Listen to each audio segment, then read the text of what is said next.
इस द्वितीय सत्र में आज जो भी इस स्वाध्याय में जुड़े हैं उन सभी का हार्दिक स्वागत है, अभिनंदन।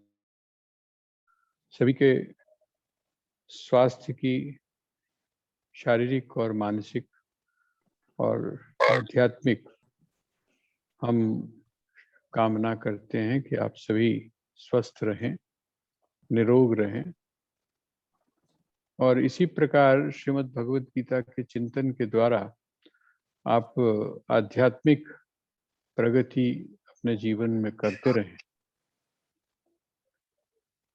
हम श्रीमद् भगवद गीता के 6ठे अध्याय के 18वें श्लोक की चर्चा कर रहे हैं। उसमें भगवान युक्त एक मिनट मैं आपको इंटरप्ट कर रही हूँ। जी जी मैंने आपकी सुंदरकांड की जो आपने मुझे रिकॉर्डिंग्स भेजी थी वो मैंने अपने एक सत्संग ग्रुप में डाली है, पर उसमें पूरा सुंदरकांड नहीं है, आधा है। तो वो लोगों को इतना अच्छा लगा है कि वो मुझे बार बार रिक्वेस्ट कर रहे हैं कि और आधा भी भेज, अगर आपके पास है तो भेज दीजिए प्लीज। ठीक है। कहाँ तक है वो आपके पास? वो यहाँ तक है कि जब हनुमान जी शोक वाटिका में जाते हैं। ठीक है, चलिए उसके आगे मैं भेज दूंगा। हाँ, क्योंकि वो सबको इतना पसंद आ रहा है कि वो मुझसे बार जी बार जी पूछ रहे हैं कि और आगे कहाँ है। ठीक है, मैं भेजता हूँ, आपको भेजता हूँ। ठीक है। अब हम यहाँ ये जो पहला देखिए जो श्लोक है उनमें, जैसे कि मैं पहले ही आपसे निवेदन कर चुका हूँ कि श्रीमद् भगवद गीता जो है वो स्टेप बाय स्टेप आपको जानकारी देती है। और जिस समय स्टेप बाय स्टेप जानकारी देती है तो हमको थोड़ा सा इजी हो जाता है, हमको थोड़ा सा ये सरल हो जाता है समझने में। और अगर हम चाहें तो अपनी जो नोट बुक है उस नोट बुक में स्टेप बाय स्टेप भी हम 1 2 3 4 भी लिख सकते हैं। अपने पास नोट्स जो बनाए हम अपने, वो इस तरह से भी बना सकते हैं। तो सबसे पहले भगवान ये कहते हैं यदा विनियतम चित्तम। जब आपका जो चित्त है वो क्या हो जाता है, विनियत, विनियत। ये नियत शब्द मैंने आपसे पहले भी कहा था कि ये नियत शब्द जो है वो बड़ी ई की मात्रा नहीं है, इसलिए आप उसको उस रूप में विशेष रूप से जब नियंत्रित हो जाता है।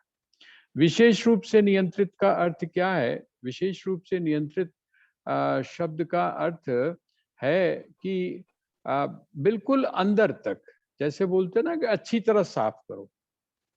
अब आप कटोरी है, कटोरी तो साफ होके आपके पास में आ गई, और जब कटोरी आपके पास में आ गई, गिलास आपके पास में आ गया और उसमें आपको जब किसी ने पानी दिया तो कहते हैं कि नहीं, अभी ये ठीक तरह से साफ नहीं हुआ है। क्यों नहीं साफ हुआ है? उस पर दो चीजें हैं। एक तो उसमें जो घी है उसकी चिकनाई दिखाई दे रही है ना। चिकनाई दिखाई देने का मतलब है कि अभी जैसा साफ होना चाहिए वो नहीं है। वो जो घी था या जो तेल था वो तो निकल गया, वो दिखाई नहीं दे रहा है, लेकिन उसकी चिकनाई जो है वो अभी भी बनी। और दूसरी चीज कौन सी रहती है? दूसरी चीज कौन सी रहती है? दूसरी चीज रहती है उसकी स्मेल। आप कहते हैं कि नहीं, घी है तो नहीं लेकिन अभी उसकी स्मेल नहीं गई। ये दो चीजों को आप समझिएगा। इसका मतलब क्या है? अच्छी तरह से अभी साफ नहीं हुआ है। अच्छी तरह साफ होने का अर्थ क्या है कि घी या तेल आपको दिखाई ना दे, ये तो एक बात है, लेकिन दूसरी तरफ उसकी जो चिकनाई है ना, वो जो उस बर्तन के साथ, उस पात्र के साथ जो लगी हुई है वो भी ना रहे। और दूसरी चीज उसके साथ पे क्या है कि उसकी स्मेल भी ना रहे। मतलब इसको हम बोल देंगे कि बड़ी अच्छी तरह से। तो हम पुराने जमाने में क्या करते थे, अगर ऐसी कोई बात होती थी तो उसको राख से साफ करते थे। जब राख से साफ करते थे तो ये दोनों चीजें खत्म हो जाती, उसमें स्मेल भी खत्म हो जाती थी और उसमें, इसका मतलब अंश मात्र भी 0.1% भी जब कोई चीज नहीं रह जाती है उसको हम बोलते हैं विनियतम। का अर्थ क्या है? पूरी तरह से नियंत्रित। कहीं पर भी एक पल के लिए भी, जैसे आप जिस समय म्यूजिक संगीत बजाते हैं, खास करके अब आप सोचिए, आप वीणा बजा रहे हैं, आप सितार बजा रहे हैं, आप हारमोनियम बजा रहे हैं, बड़ा सुंदर बजा रहे हैं, लेकिन अगर एक जगह भी आपसे वो खंडित हो जाता है तो वो आपको क्या करता है, वो आपको विचलित कर देता है। आप अगर उसके बारे में जानते हैं तो आप विचलित, आपको खुद को लगता है कि नहीं गड़बड़ हो। बस यही चीज है, जिस समय आपकी इंद्रियां जो हैं, और इंद्रियां के की बात ही नहीं की जा रही है यहाँ, देखिए एक शब्द का प्रयोग किया गया है, चित्तम। मन शब्द का प्रयोग नहीं है, इंद्रियों शब्द का प्रयोग नहीं है, यहाँ पर प्रयोग किया गया है चित्त। चित्त का अर्थ क्या हुआ? चित्त का अर्थ आप मन और चित्त, जैसे मैं आपसे बार बार निवेदन करता हूं कि जो अंतःकरण की जो वृत्तियां हैं, उन अंतःकरण की वृत्तियों को आप अलग अलग करके देखिए। चित्त का अर्थ आपको मैंने पहले भी बताया है, निवेदन किया है कि चित्त का अर्थ है द बंडल ऑफ थॉट्स या बंडल ऑफ संस्कार।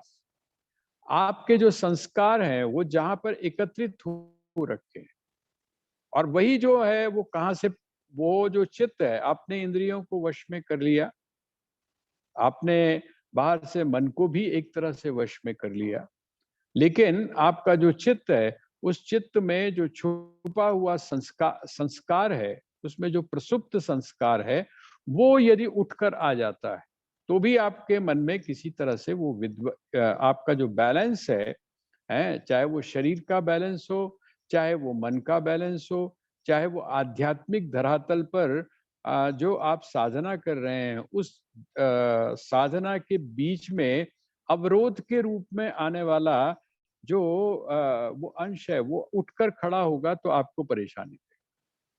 यहाँ पर वो कहते हैं चित्तम, चित्त को, है ना।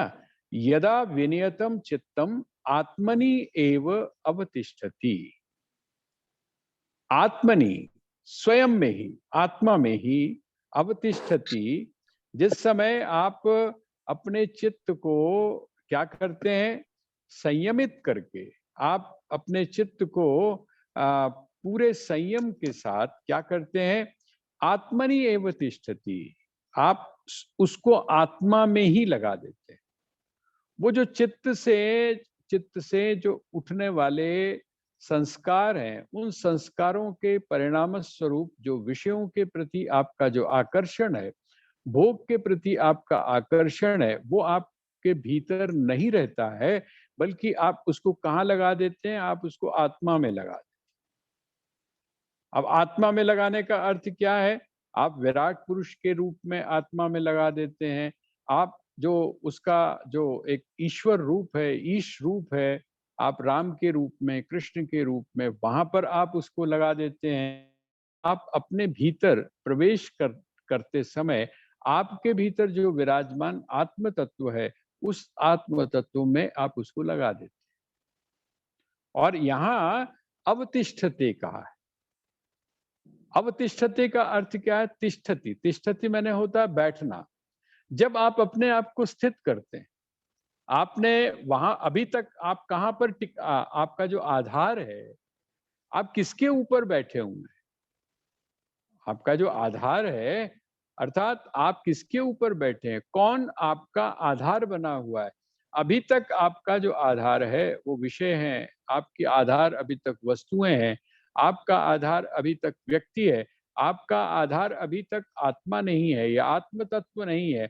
वो कहते हैं जिस समय आप विनियत करके, अर्थात अपने आप को नियंत्रित करके, अपने मन को, अपनी बुद्धि को, अपने चित्त को जिस समय नियंत्रित करके आप उसको अब किसको अपना आधार बना लेते हैं अपने जीवन का, तो कहते हैं जब आप आत्मा को अपने जीवन का आधार बना लेते हैं। अभी तो क्या होता है, कोई वस्तु, विषय, व्यक्ति जब चला जाता है तो हम अपना बैलेंस खो बैठते हैं। लेकिन वो बैलेंस क्यों खोते हैं? क्योंकि हमने अपना आधार उसको स्वीकार किया हुआ, आधार माना हुआ है। लेकिन जिस समय आपके जीवन का आधार वह आत्म तत्व हो जाता है, अपने भीतर भी, अपने भीतर आपका जो आत्म तत्व है, अर्थात आप जो हैं, और सामने वाले जिसके साथ में आपका रिलेशनशिप है, उसके भीतर भी जिस समय आप आत्म तत्व को देखते हैं तो आपको इस बात का तो पता है कि आत्मा कभी ना तो जन्मती है ना मरती है, ना उसमें किसी भी तरह का चेंज होता है। अगर आप ऐसा वहां पर देखते भी हैं, सामने भी देखते हैं, तो संभवतया कुछ समय के लिए आपको वो चीज, लेकिन वो आपके ऊपर अवतिष्ठति, आपको पता चल गया कि मेरा आधार ये है। और निस्पृहा सर्व कामेभ्यो, स्पृहा, स्पृहा का मतलब होता है लालसा, ठीक है। स्पृहा मैंने होता है लालसा। तो कहते हैं स्पृहा निस्पृहा, अब स्पृहा मैंने होता है कामना या लालसा, निस्पृहा का अर्थ हो गया उसका उल्टा। जिस समय आपकी किसी भी किसके प्रति, सर्व कामेभ्य, समस्त प्रकार की जो कामनाएं हैं, समस्त प्रकार के जो भोग हैं, उनकी प्रति जिस समय आपकी लालसा नहीं रहती है। देखिए ये जो स्पृहा है ना, ये स्पृहा शब्द को आप समझिएगा। हिंदी में एक ट्रांसलेशन है इसका, जिसको श्रीमद् भगवद गीता कहते हैं। आप लोगों ने उनका नाम सुना होगा, पंडित दीनानाथ दिनेश, आपने नाम सुना होगा। जहाँ पर थोड़ा सा माताएं या बहनें सत्संग करती हैं और उनको अगर संस्कृत में प्रॉब्लम होती है, अब उनका मन भी है कि श्रीमद् भगवद गीता को समझा जाए या उसको जाना जाए, तो वो क्या करती हैं, वो एक हरि गीता है, आपको मिल जाएगी वो मार्केट के अंदर, हरि गीता है। आप उस हरि गीता को भी आधार बना सकते हैं। आपको अगर समझ में नहीं आता थोड़ा सा, तो आप उसकी भी सहायता ले सकते हैं। उसमें एक तरफ जो है वो संस्कृत में लिखा हुआ है, अर्थात श्लोक है, और दूसरी तरफ इसी पोइट्री में जैसे पोइट्री में श्लोकों में ये लिखी गई है, पद्यबद्ध है, ऐसे ही वो पद्यबद्ध है, पंडित दीनानाथ दिनेश जी ने उसको लिखा है, उसकी रचना की है। तो मैं आपको स्पृहा शब्द की बात बता रहा हूं। उसमें एक जगह है, दुखेष्वनुद्विग्न मनः सुखेषु विगत स्पृह। दुख में न हो उद्विग्न मन, दुख में न हो उद्विग्न मन, सुख की न रखे स्पृहा। अब आपको, मुझे लगता है ये जो स्पृहा शब्द है ये आपको स्पष्ट हो गया। जिसको हमने कहा था दुखेष्वनुद्विग्न मनः सुगेषु विगत स्पृह, वीत राग भय क्रोध स्थित धी मुनि रुच्यते। ये वहां पर मुनि शब्द की परिभाषा दी थी।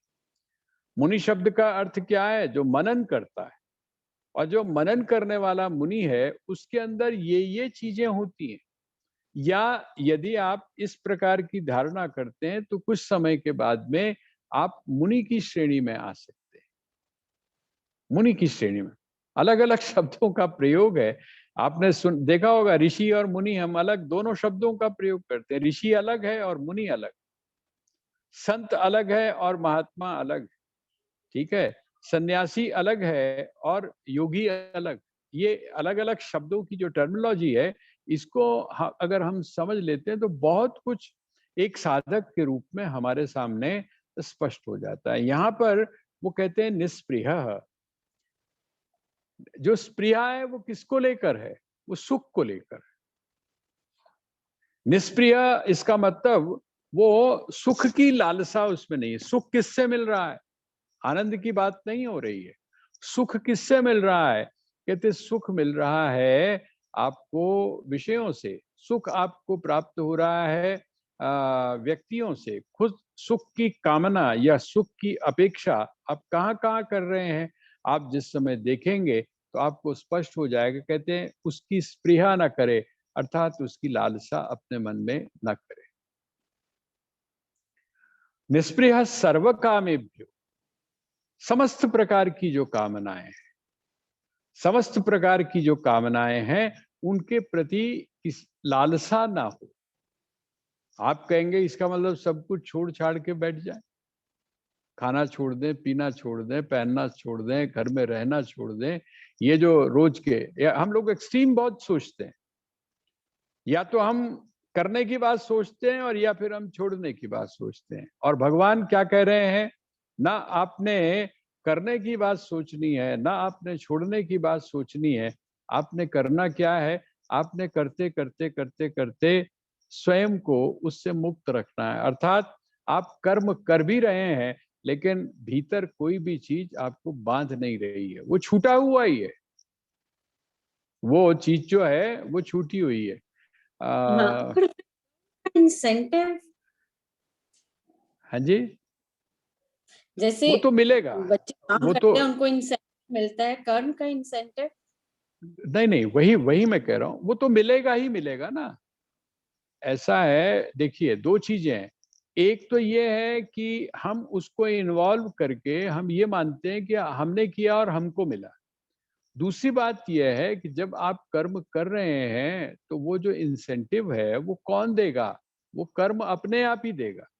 तो जो चीज आपको अपने आप मिलनी है, आपको जो चीज अपने आप मिलनी है, उसके लिए परेशान होने की क्या जरूरत है। वो तो आप जो काम कर रहे हैं, देखिए आप जो है, आप मेहनत करके ऑफिस में काम कर रहे हैं, परिश्रम से कर रहे हैं, तब भी आपको आपके सैलरी जो है वो तो आपके उसमें चली जानी है। और अगर आप निकम्मे बन के कर रहे हैं तो भी है, सैलरी आपके उसमें चली जानी है। लेकिन आप ये सोचिए कि जब आप निकम्मे बन के कर रहे हैं तो पूरा महीना जब आप काटते हैं तो आप कैसे काटते हैं, आपके मन में दुख दुख दुख दुख दुख दुख बनी रहती है। क्यों? क्योंकि आपने काम नहीं किया है। आपको हमेशा डर बना रहता है कि मेरा बॉस किसी भी टाइम मुझको डांट सकता है। वो जो एक आंतरिक स्थिति, और दूसरी तरफ आप अपना कर, देखिए काम तो आप कर ही रहे हैं, आप अपनी चेयर के ऊपर तो बैठे हुए हैं, सारी चीजें आप कर रहे हैं। आपको वो जो चीज है वो तो सहज रूप से प्राप्त ही होनी है, जिसको हम इंसेंटिव बोलते हैं। उसको ये जो साइकोलॉजिकल टर्म्स है, लेकिन जिस समय हम आध्यात्मिक टर्म बोलते हैं तो वहां पर यह है कि कर्म जो है वो तो फल देगा। कर्मण्येवाधिकारस्ते मां फलेषु कदाचन। आपका कर्म में अधिकार है, फल में नहीं है। क्यों फल में नहीं है? क्योंकि फल जो है वो कर्म के साथ जुड़ा हो। आप अगर सोचते रहें और कर्म ना करें, आप अगर सोचते रहें और कर्म ना करें तो क्या आपको फल की प्राप्ति होगी? आप यदि सोचते रहें कि यहाँ पर ये होगा, यहाँ पर ये होगा, यहाँ पर ये होगा, और वहां पर यदि आप बीज का ही आरोपण नहीं करते हैं, बीज ही नहीं डालते हैं, यदि आप खेत को तैयार ही नहीं करते हैं, और यदि तैयार कर लिया, आपने बीज डाल भी लिया, आप यदि उसकी सुरक्षा नहीं कर रहे हैं तो आपको फल की प्राप्ति नहीं होगी। तो ये जो, जिसको हम, ये तो सहज रूप से उसके लिए सोचने की हमको आवश्यकता नहीं है। स्वामी राम ने इसके बारे में कहा है, 3 प्रकार के लोग होते हैं, 3 प्रकार के। एक वो है जो अयोग्य हैं और इच्छा करते हैं, जो अयोग्य हैं और इच्छा करते हैं। दूसरे वो हैं जो योग्य हैं और इच्छा करते हैं। ये तो 2 कैटेगरी हमारे सामने बड़ी स्पष्ट है, बड़ी साफ है। एक वो है जो अयोग्य है और इच्छा करते हैं। आप लोगों को बहुत सारे लोग मिल जाएंगे, वो करना कुछ नहीं चाहते, है ना, करना कुछ नहीं चाहते हैं। वो चाहते हैं मिलता रहे, किसी ना किसी तरीके से मिल जाए। वो शॉर्ट जो टर्म है वो पकड़ते हैं। और जितने भी अपराध हैं वो इसी प्रवृत्ति की देन है कि हमको कुछ करना ना पड़े और हमको मिल जाए। भाई मेरे को अगर 40,000 रुपया कमाना है, 40,000 रुपया कमाना है तो मुझे परिश्रम करना पड़ेगा, मुझे अपनी पूंजी लगानी पड़ेगी। लेकिन अगर मैं चाहता हूँ कि 40,000 रुपया मुझको एक एक बारी में मिल जाए, तो भाई सबसे अच्छा तरीका तो ये है, चलते चलते किसी के गले से 1 तोले सोने की चेन अगर मैंने खींच ली तो मेरे पास तो आ गए ना 40,000। मुझे क्या जरूरत पड़ी है 30 दिन तक काम करने की। इसी तरह से अगर एक जो चीज है उसकी कीमत 3,000 रुपए, मैं आज के संदर्भ में कह रहा हूं, एक वस्तु की कीमत 3,000 रुपए है और आपने उसको 40,000 में बेच दिया, तो आपने कितना प्रॉफिट, मार्जिन ऑफ प्रॉफिट आपने कितना कमा लिया, जबकि जो आपकी व्यापार की जो पॉलिसी है वो कहती है कि आपका एक निश्चित रूप से उसमें जो कमाई है वो इतनी परसेंट होनी चाहिए। आपको क्या जरूरत पड़ी है? ये जो है हम हैं तो अयोग्य, लेकिन चाहते बहुत कुछ, और उसके लिए हम ये जो शॉर्टकट जो अपनाते हैं, तो वो कहते हैं कि नहीं उसको वो भी हम अपने चारों तरफ देख रहे हैं, और दूसरे वो लोग हैं जो योग्य हैं और चाहते हैं, योग्य हैं और चाहते हैं। तो स्वामी राम कहते हैं ये दोनों ठीक है, ये दो दो कैटेगरी है। पहले वाली तो मतलब सही नहीं है, दूसरे वाली को संसार की दृष्टि से हम थोड़ा ठीक मान सकते हैं, लेकिन कहते हैं जो आध्यात्मिक व्यक्ति है, आध्यात्मिक व्यक्ति क्या कहता है? वो कहता है योग्य तो बनो लेकिन चाहो नहीं। क्यों न मत चाहो? कहते हैं यदि आप योग्य बनेंगे और आप में यदि योग्यता होगी तो आपको आपका अधिकार दिखाने से, दिलाने से कोई भी चूक नहीं सकता है। आप योग्यता का अर्थ एक ही मत लीजिएगा। आप बड़े योग्य हैं, मैंने समाज के अंदर ऐसे ऐसे लोग देखे हैं जो बहुत प्रबुद्ध हैं, बहुत प्रबुद्ध हैं। एक साइड उनकी देखिए, आपका जो व्यक्तित्व है वो बहुत सारी चीजों से मिल के बनता है। तो आपके पास में एक तो बड़ी अच्छी चीज है, मैं जानता हूँ एक सज्जन थे, बुजुर्ग थे। मैं जिस समय नौकरी में गया यहाँ पर पब्लिकेशन में, तो वहाँ जब मैं गया तो उनके साथ बैठ के उनका काम जो था, उन्होंने किसी किताब के ऊपर किसी प्रूफ रीडर के लिए एक रिमार्क दिया था, और वो रिमार्क जो था उसकी भाषा इतनी विलक्षण थी कि बस अब ये समझ लीजिए कि उन्होंने इनडायरेक्टली उस व्यक्ति को गाली ही दे दी थी। वो व्यक्ति अंग्रेजी के अंदर मास्टर था, वो व्यक्ति हिंदी के अंदर मास्टर था, वो व्यक्ति उर्दू के अंदर मास्टर था, वो व्यक्ति गुरमुखी के अंदर मास्टर था। सारी योग्यताएं थी। सारी योग्यता होने के बाद भी वन साइडेड होने की वजह से उसके व्यक्तित्व में एक ऐसी चीज आ गई थी, जो उसका बोलने का जो तरीका था, वाणी के ऊपर जो उसका उसका परिणाम ये हुआ कि आपको आश्चर्य होगा ये सुन के कि ओशो को इंट्रोड्यूस करने वाला बुक्स के अंदर वही व्यक्ति था, लेकिन कुछ टाइम के बाद में उसका सारा बिजनेस जो है वो चौपट हो गया। एक ही बेटा था उसके साथ, वो बेटा भी उसके साथ काम करने के लिए तैयार नहीं।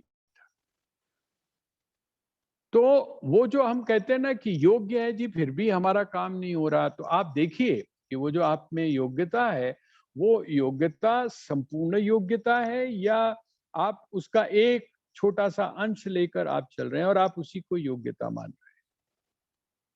जो स्पोर्ट्स है, जैसे स्पोर्ट्स है, अब स्पोर्ट्स में अगर कोई व्यक्ति योग्य है किसी भी चीज के अंदर, तो वहां पर एक चीज नहीं है, सिर्फ स्ट्रेंथ से बात नहीं बनती है। आपके अंदर फुर्ती भी चाहिए, आपके अंदर समझ भी चाहिए, समय के अनुसार आप अपने आप को ढालने की आप में ये सारी चीजें एबिलिटी में आती है, योग्यता में आती है। और स्वामी राम ये कहते हैं कि जिस समय ये तो हुई व्यवहारिक दृष्टि से, जिसके पास में सब कुछ है, योग्य है, उसको कोई भी रोक नहीं सकता। क्यों? क्योंकि योग्यता जो है वो आपको वहां तक पहुंचा देती है। आपने एक कहावत सुनी होगी कि जो मंदिर में लगने वाला जो पत्थर है वो कभी भी सड़क के ऊपर पड़ा नहीं रहता है, दृष्टि पड़ती है। अगर कीमती पत्थर है तो उस कीमती पत्थर को कोई भी जमीन के ऊपर ऐसे इधर उधर पड़ा नहीं रहने देता चाहता, वो नजर पड़ती है तो लोग उठा लेते हैं। कहते हैं इसी तरह से जब आप आध्यात्मिक क्षेत्र में प्रवेश करते हैं तो तीसरी प्रवृत्ति कौन सी है? तीसरी प्रवृत्ति है कि आप योग्य बने लेकिन आप में किसी भी प्रकार की चाह ना हो। आप सोच कर देखिए, आप योग्य बनते हैं और आप में अगर किसी भी प्रकार की चाह नहीं होती, तो आपका जो व्यक्तित्व है वो पूर्ण रूप से विकसित होता है। क्योंकि आपका जो व्यक्तित्व है वो विखंडित नहीं हो पाता है, वो टुकड़ों टुकड़ों में विभाजित नहीं हो पाता है, क्योंकि आपके भीतर किसी भी प्रकार की कामना नहीं है। कामना ही आपके ऊर्जा को या आपके व्यक्तित्व को विखंडित करती है। तो ये बात यहाँ पर निष्प्रिय, निष्प्रिय का मतलब लालसा, लालसा, जिसको लालसा को अगर हम और मोटी सी भाषा में बोलें तो हम भूख भी बोल सकते हैं। सुख की भूख, मैं सुखी हो जाऊं, मैं सुखी हो जाऊं किसी भी तरह से, किसी भी तरह से मेरे पास में पैसा आ जाए, है ना, किसी भी तरह से मेरे पास में जनशक्ति आ जाए, सत्ता आ जाए, किसी भी तरह से। ये जो किसी भी तरह से है, इसको क्या बोलते हैं? इसको बोलते हैं स्पृहा। तो उसकी क्या है, किसी भी प्रकार की कामना के प्रति स्पृहा नहीं होती। कामना होती है, कामना होती है, वो सारे काम करता है, उसके पीछे एक एक मोटिवेशन, सेल्फ मोटिवेशन भी होता है, अपने लोगों का भी, लेकिन स्पृहा नहीं होती, लालच नहीं होता, उसमें वो उद्वेग नहीं होता कि नहीं मैंने इसको प्राप्त करना है। आपने देखा होगा, हमें बहुत सारे लोगों में ये प्रवृत्ति होती है, आपके मन में जब कोई चीज पैदा हो जाती है कि ये चीज लेनी है, तो कुछ लोग तो ऐसे होते हैं, वो कहते हैं लेनी तो है, ठीक है, लेकिन अभी जो है वो सामर्थ्य नहीं, अभी सामर्थ्य नहीं, जब चलो पैसे इकट्ठे होंगे तो कर लेंगे। पुराने जो लोग थे वो क्या करते थे? उधार नहीं लिया करते थे। अगर गाड़ी भी लेनी होती थी तो एक तो उस समय ऐसा प्रोविजन नहीं था, और दूसरा अगर कहीं से पैसे लेकर और उन्होंने अगर गाड़ी लेनी है तो ऐसा नहीं लेते थे। वो क्या करते थे, नहीं पहला पैसे इकट्ठे कर लो, जो पैसे इकट्ठे हो जाएंगे फिर गड्डी ला। अब जो है, अब ये एक स्प्रिया, मतलब मेरे मन में एक चीज पैदा हुई और मैंने उसको किसी भी तरह से पूरा करना है। मैं वहां पर किसी भी चीज को देख नहीं रहा हूं, आंक नहीं रहा हूं, मुझे उस चीज को प्राप्त करना है। ये इसको बोलते हैं स्पृहा। तो निस्पृह सर्व कामेभ्यो, जिस समय व्यक्ति में किसी भी प्रकार की स्पृहा नहीं रहती है, भूख नहीं रहती है, लालसा नहीं रहती है, किसी भी कामना अर्थात किसी भी भोग के प्रति लालसा नहीं रहती है, तो युक्त इत्युच्यते तदा, कहते हैं तब उस व्यक्ति को क्या कहते हैं? उस व्यक्ति को युक्त बोलते हैं। ये जो श्लोक है, ये श्लोक युक्त शब्द को परिभाषित करता है। जिस समय आपको ये कहा जाता है युक्त इत्युच्यते योगी, योगी कौन है? जो युक्त हो चुका है ना, जो युक्त हो चुका है वह योगी है। और योग का साधक कौन है? जो युक्त होने का अभी प्रयास कर रहा है, अभी युक्त हुआ नहीं है, अभी युक्त होने का प्रयास कर रहा है, अभी घोड़े की पीठ के ऊपर बैठा नहीं है, अभी घोड़े की पीठ के ऊपर बैठने की कोशिश कर रहा है, प्रयास कर रहा है, इसीलिए वो साधक है। और वह व्यक्ति जो घोड़े की पीठ के ऊपर बैठ चुका है, जिसके हाथ में लगाम आ चुकी है, वह सिद्ध पुरुष है। इन दोनों के व्यवहार में अंतर होता है। यहाँ पर भगवान कहते हैं जिस व्यक्ति में इस प्रकार की चीज, इसको लेके आप अपने मन के अंदर किसी भी प्रकार की कुंठा मत लाइएगा।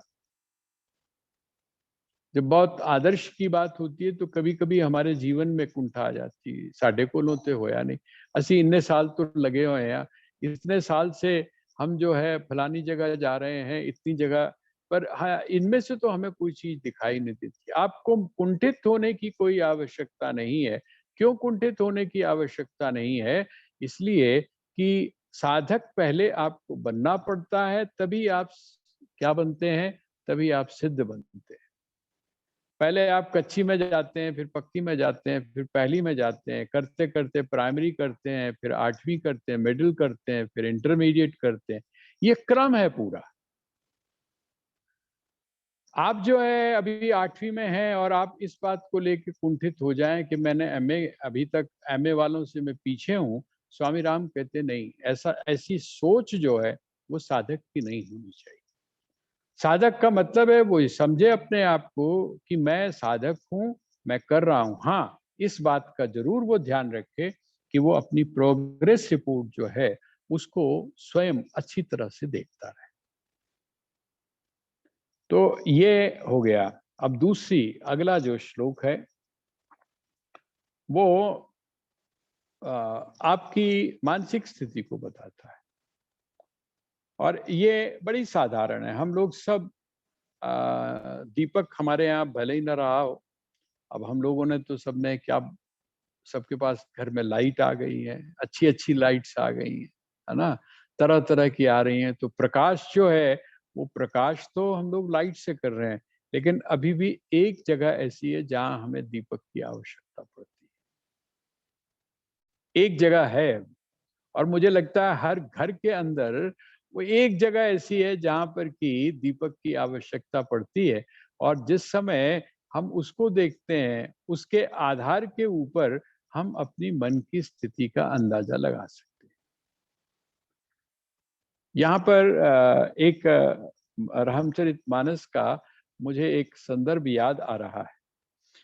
तुलसीदास जी ने बड़ी सुंदर बात कही, वहां पर संकेत किया।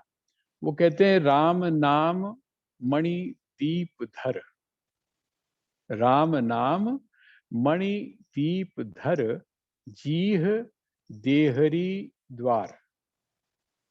राम नाम मणि दीप धर, जीह देहरी द्वार, और तुलसी भीतर बाहरेव, जो चाहत उजियार।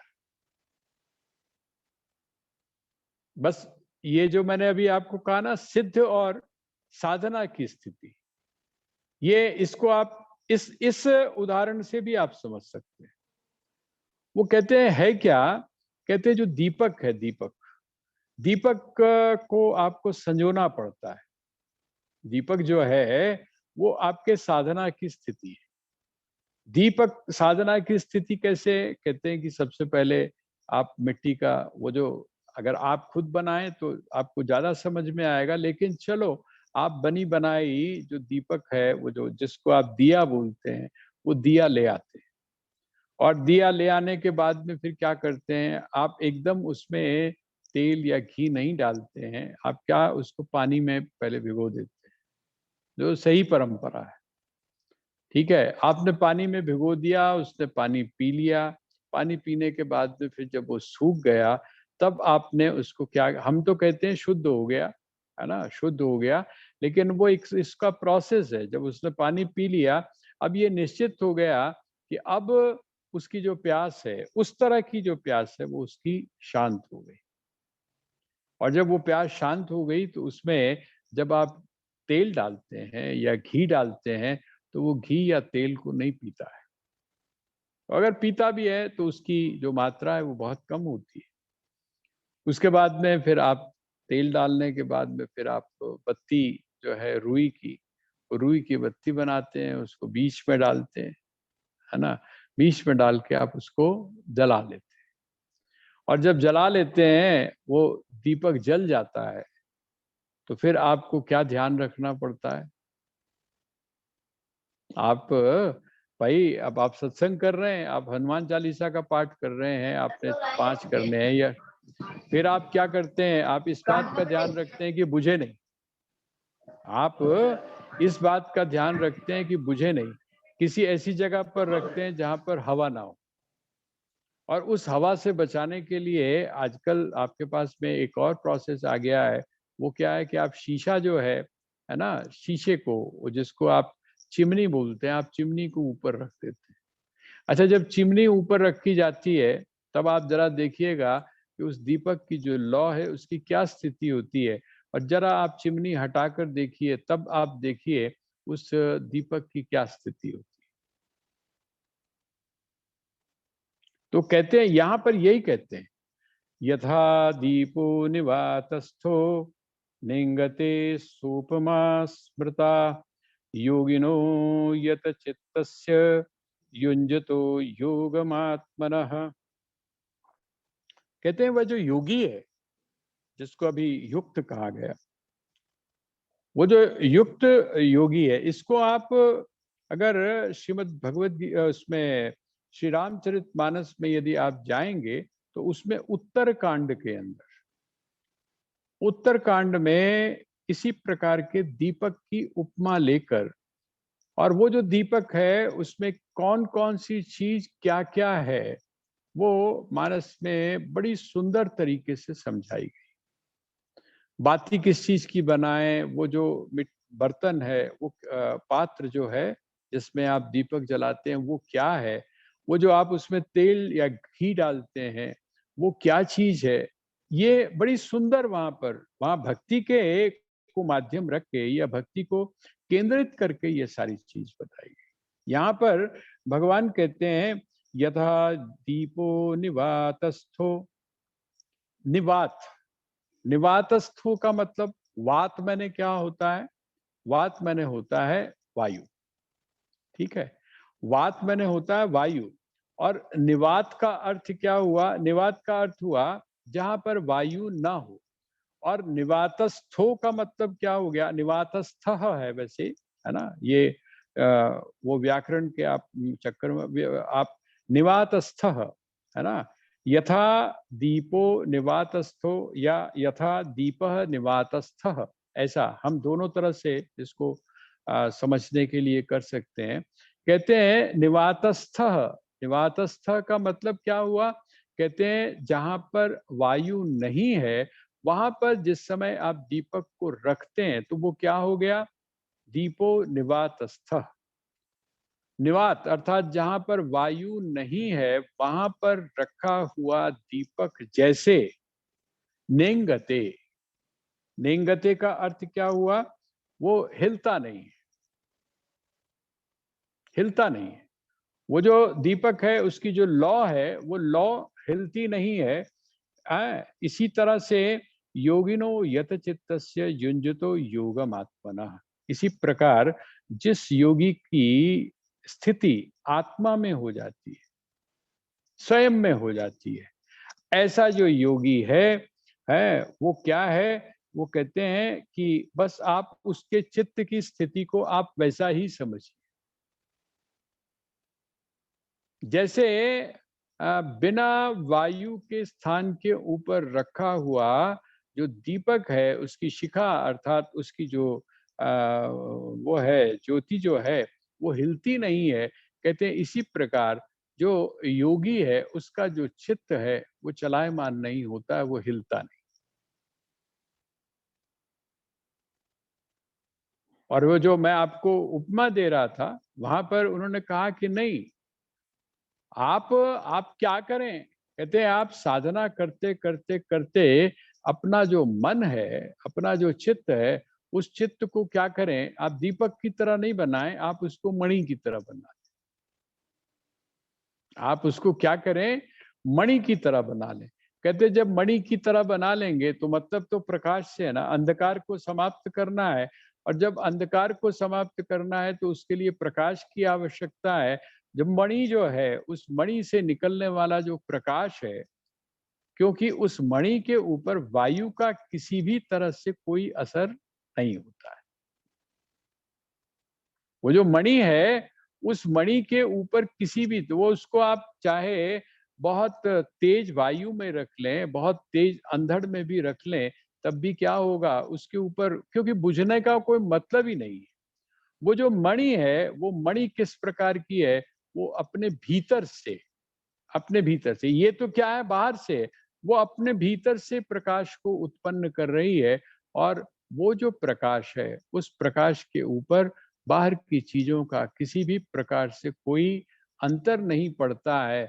कहते हैं इसी प्रकार जो व्यक्ति इस योग की साधना करते करते, चाहे वो भक्ति योग है, चाहे वो ज्ञान योग है, चाहे वो कर्म योग है, तादात्म्य स्वीकार कर लेता है अर्थात स्वयं को मणि की तरह बना लेता है, उसके ऊपर, उसके चित्त के ऊपर किसी भी बाहरी वायु का, किसी भी बाहरी जो उद्दीपन है उसका किसी भी प्रकार से कोई प्रभाव नहीं पड़ता है।